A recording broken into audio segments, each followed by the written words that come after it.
Lo sumamos a la mesa. Se trata del periodista y escritor Jorge Moreno Peña, que ha escrito este libro que ven ustedes acá. Se llama Rojo y Blanco. Rojo y Blanco. ¿De qué se trata Rojo y Blanco? Obviamente es el detalle de todo el paso de la selección peruana de fútbol en los distintos procesos eliminatorios.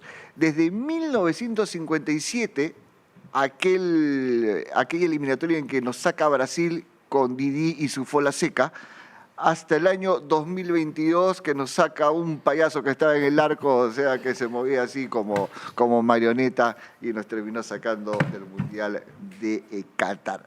Todo ese proceso lo ha compactado en un libro, en una obra literaria, Jorge Moreno, a quien saludamos. Jorge, ¿cómo te va? Muy buenas noches y bienvenido. Buenas noches, un gusto estar aquí. A ver, ¿es tu primer libro este? Sí, es mi primer libro, mi vida... ¿Siempre quisiste que el primer libro sea con relación al fútbol, con relación a la selección? Sí, definitivamente. Sí, de hecho yo de toda la vida me he desempeñado en redacciones deportivas, desde más de 30 años. Y sí, claro, mi ilusión siempre era pues plasmar todo eso en un libro. Tú te inicias en el 89 en esto, ¿no? Exacto, en el año 89, que justamente la peor época de la selección peruana. Sí. Eso te iba a decir, ¿no? Porque hay pasajes realmente dolorosos en estos procesos eliminatorios, otros de alegría sin duda, pero hemos pasado sequías considerables. ¿Y qué te motivó a escribir acerca de esto? Muchas cosas. Primero, lo que sorprende es que Perú ha participado, bueno, con esta ya son 18, había participado en el libro 17 veces, hemos clasificado apenas a 4. ¿Ya? O sea, eso quiere decir que la selección peruana es un equipo débil entre los equipos sudamericanos. Totalmente. ¿No es cierto? Sí. Pero sin embargo, como que si uno revisa la historia, no ha sido tan así, porque hemos tenido buenos equipos competitivos, hemos competido generalmente, hemos tenido muy buenos jugadores, selecciones muy decentes, pero muchas veces no hemos asistido al Mundial por errores dirigenciales de los técnicos o de los propios jugadores, como pasó hace poco, ¿no? Entonces, era un poco para aprender un poco de... o sea, el recuento es que no hemos aprendido mucho de nuestros errores, ¿no? O sea, la soberbia no nos va bien, ha habido ocasiones en las que hemos perdido la opción por querernos demasiado, ¿no? En el 61 Perú no fue al Mundial porque se consideró muy superior a Colombia. En 2022 pasó lo mismo, nos consideramos tan superiores a Australia, al final no fuimos. Qué buen símil. Exacto. Sí, no, y eso tiene mucho que ver, o sea, porque yo veo, por ejemplo, acá el índice, y cada capítulo, o sea, tiene obviamente un título, pero tiene un título no asemejado un poco quizá, o con el idioma de la época, sino bien modernizado, pero a ver, como diciendo, todo lo que pasa ahora, antes también pasaba. En el 61 lo titulas Soberbios. Claro, soberbios. Exacto, porque Perú se consideraba superior a Colombia, una Colombia que no era ni por asomo lo que es ahora. Sí. En las anteriores Copa América había recibido goleadas estrepitosas, entonces se pensó que Perú, con el equipo suplente, alcanzaba para clasificar. El único gol que mete Perú en la eliminatoria lo anota Faustino Delgado, tenía 40 años. O sea, Perú, al igual que ahora, no se eliminatoria con un delantero de 40 años. O sea, y es más, Chile, que organizó el Mundial, puso como sede Arica porque pensaba que nosotros íbamos. Exacto, en una época en la que pues, la hinchada no sentía el Mundial como ahora, para los europeos era imposible venir a América, claro.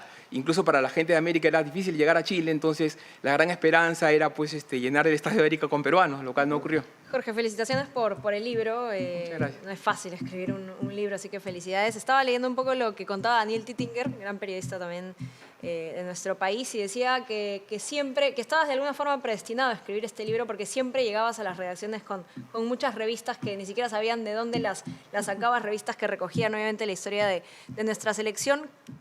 ¿Qué parte del libro, qué capítulo de la historia del fútbol peruano más has disfrutado escribir? Creo que en la vida a todos lo que nos pasa de niños nos marca mucho.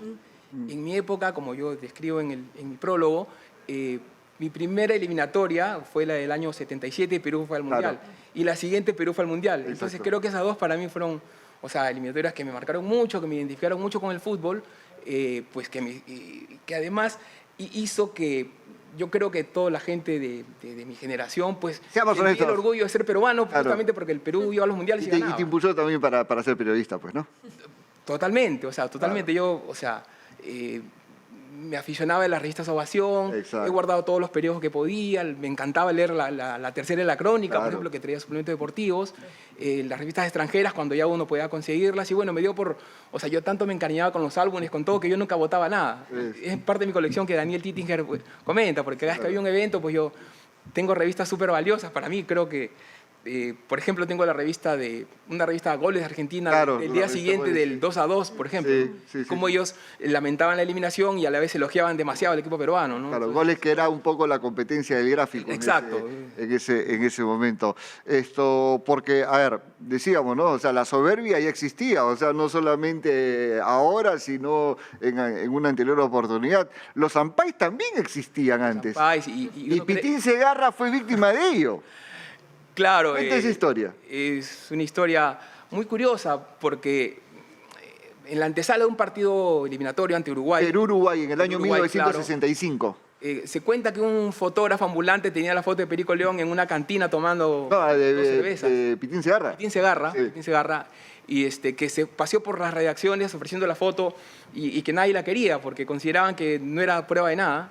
Y finalmente el diario Correo es el que pone en portada la foto y eso fue... Escándalo nacional. Escándalo, En ese y momento. lo sacan de la selección y por ese ampay él se pierde el partido decisivo en Montevideo, ¿no? Ahora, tú te propones escribir el libro y ¿cuánto tardaste en recopilar toda la información necesaria y demás? O sea, un poco sin querer yo ya tenía a mano en casa bastante información por la revista que tengo, que además que en la pandemia pues uno estaba en la casa como que me dio Claro, mucho claro, tiempo ayudó. para volver a leer y volver a reunir toda la información, ¿no? Ahí me dio por escribir y ya de manera compulsiva, quizás no lo hacía de madrugada porque mis hijos pequeños pues, Claro. cuando ellos veían la computadora como que se alteraban un poco, entonces por no perturbar su orden yo de madrugada escribía y disfrutaba mucho escribiendo. Ahí es que me di cuenta que el libro de pronto podía funcionar porque creo que yo disfrutaba mucho escribiéndolo, me divertía, me emocionaba, entonces yo estoy seguro que el lector de alguna manera al conocer o al recordar esas tantas historias pues va a sentir una sensación muy especial, ¿no? El libro además cuenta con fotografías exclusivas, inéditas, de archivos del diario Expreso, por ejemplo, que fotografías que estaban en cajas durmiendo por 40, 50 años y que ahora aparecen. Además, para que el lector un poco comprenda un poco más la historia, cada capítulo... Lo sepa contextualizar también, ¿no? Exacto, tiene su tiempo y forma. tiene un anexo de la realidad, de la situación política y social que vive el país, quién era el presidente, qué problemas habían. Claro. Es muy breve nada más Sí. porque... Siempre No, político, totalmente. Escúchame, Jorge, Exacto. te agradecemos muchísimo. ¿Ya está a la venta el libro? ¿Sí? El libro se presentó en la Feria del Libro. Ajá. Y sí, está en las principales librerías del país. Está disponible para todos los y la recomendamos, por supuesto. Bueno, no tenemos tiempo para más. Gracias a Jorge Buena Moreno, época por para supuesto. leerlo, además. Sí, por supuesto, por Daniel, acompañarnos. Simplemente para agradecer finalmente a la editorial Artífice que hizo posible que el proyecto se haga realidad. Correcto. Sí. Listo. Gracias, Gracias. Jorge. Y no tenemos tiempo para más. Nosotros nos despedimos. Nos reencontramos el día de mañana, como siempre, a partir de las 8 en punto de la noche.